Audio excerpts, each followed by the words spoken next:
Video کو like کر کے آگے شیئر ضرور کر دینا کہ جسم کو محمد کا نظام دیتے تھے، یعنی اس طرح کے جسم محمد کی شکل میں مڑ جائے۔ وہ اٹھتے بیٹھتے حضور کا ذکر کرتے تھے، سرکار کی نعتیں پڑھتے تھے، سرکار کی نعتیں لکھتے تھے، بے وضو کبھی حضور کا نام نہیں لیا، لوگوں کے دل میں حضور کی عظمت پیدا کی، سرکار کی بزرگی پیدا کی۔ اور یاد رکھنا، جس کے دل میں جتنا عشق رسول ہوگا، کچھ لوگ یہ بھی کہتے ہیں، علم غیب کا انکار کرتے پھر کہتے ہیں ہم عاشق رسول نہیں، میلاد منانے پہ لڑتے ہیں، کہتے ہیں ہم عاشق رسول نہیں۔ عاشق رسول جو ہوتا ہے، جتنا بڑا عاشق رسول ہوگا اتنا بڑا تعظیم رسول بھی کرے گا۔ حیرت کی بات ہے کہ جب آپ کسی مولوی کا نام لیتے ہو تو 4 سطر کے بعد آتا ہے نام، اور نبی کا نام لیتے ہو تو لوگ کہتے ہیں محمد صلی اللہ علیہ وسلم، آپ صلی اللہ علیہ وسلم۔ اس طریقے سے کوئی عشق ہوتا ہے، اور عشق اندھا کر دیتا ہے، عشق کو بہرا کر دیتا ہے، عشق کو گونگا کر دیتا ہے۔ کیا مطلب؟ جس کو عشق ہو جائے نا، وہ محبوب کے عیب دیکھنے سے اندھا ہوتا ہے، جس کو عشق ہو جائے وہ محبوب کے عیب سننے سے کان کو بہرا کر لیتا ہے، جس کو عشق ہو جائے وہ محبوب کے خلاف بولنے سے گونگا ہو جاتا ہے۔ محبوب میں عیب ہو تو عشق ہونے کے بعد آدمی گونگا ہو جاتا ہے، اور جس محبوب کو اللہ نے بے عیب پیدا کیا ہو، لوگ اس میں عیب ڈھونڈتے ہیں۔ میں کہتا ہوں کہ دوسروں سے ہمارا اختلاف کیا ہے؟ لوگ کہتے ہیں امین القادری بہت سخت بولتا ہے، بہت سخت بولتا ہے۔ میں کہتا ہوں کبھی آپ ہماری بات تو سنو۔ ہم جن لوگوں کی مخالفت میں تقریریں کرتے ہیں ان سے ہمارا اختلاف کیا ہے؟ میں نے کب کہا میرے باپ کو مانو؟ میں نے کب کہا مجھے مانو؟ ہم نے کب کہا ہمارے مدرسے کو چندہ دو، دوسروں کو مت دو؟ ہم نے یہ کب کہا؟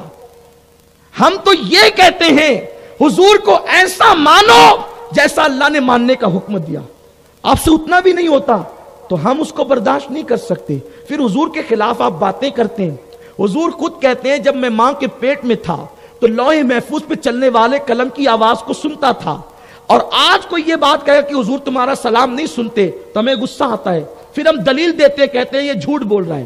بولو بھائی اتنا حق تو ہمیں ہے نا کہ حضور ماں کے پیٹ میں رہ کر لوح محفوظ کی آواز کو سنتے ہیں، تو کیا قبر کے پیٹ میں رہ کر ہمارے سلام کی آواز نہیں سن سکتے؟ اور حضور نے یہ فیصلہ کر دیا ہے۔ آقا فرماتے جو یوں ہی درود پڑھتے ہیں ان کا درود فرشتے میرے پاس لاتے ہیں، اور جو میرے عشق میں درود پڑھتے ہیں ان کا درود میں خود سنا کرتا ہوں، عاشقوں کی فریاد میں خود سنتا ہوں۔ تو ہم لوگوں کو اتحاد کی ضرورت ہے۔ آؤ اسلامی وحدت کو پارا پارا ہونے سے بچاؤ۔ پہلے ہم اپنے پورے شہر مالیگاؤں کے محلے محلے کو، گلی گلی کو متحد کر دیں تاکہ پوری دنیا میں اتحاد کی لہر پھیل جائے۔ لیکن اتحاد کیسے ہوگا؟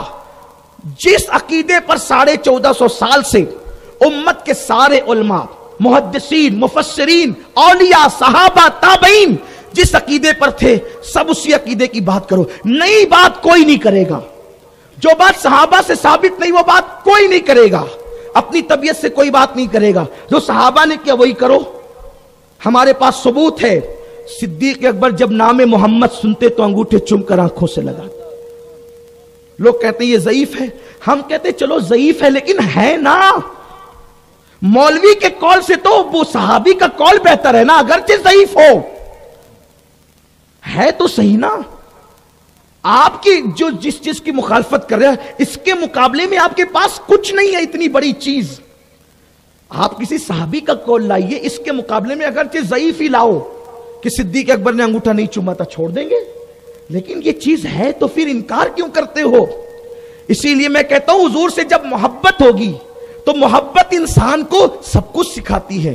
پیار ہوگا تو سب کچھ ہوگا نا، لیکن محبت ہی نہیں ہے تو تعظیم بھی نہیں۔ حضور کی بے ادبی کرتے لوگ پھرتے ہیں، آقا کریم کے خلاف بکواسیں کرتے پھرتے ہیں، حضور کے لیے یہ بات کتنی بری کہتے ہیں لوگ، معاذ اللہ۔ تم نبی کا میلاد مناتے ہو، کیا نبی ہر سال پیدا ہوتے ہیں؟ بولو یہ رسول پاک کی بے ادبی ہے کہ نہیں ہے؟ ارے نبی کے بارے میں کہتا ہے ہر سال پیدا ہوتے ہیں، تو تو ہر سال پیدا ہوتا ہے؟ تیرا باپ ہر سال پیدا ہوا، ہمارے نبی کے لیے ایسا کہتا ہے؟ پھر میں غصے میں کہتا ہوں تو لوگ کہتے ہیں دیکھو دیکھو کیسے غصے میں کہہ رہے ہیں۔ ارے تو نے بات ہی ایسی کی ہے، حضور کی اتنی بڑی بے ادبی کی گالی دی حضور کے لیے، کیا انسان ہر سال پیدا ہو سکتا ہے؟ نبی کے بارے میں تیری جرات کیسے ہوئی یہ بات کہنے کی؟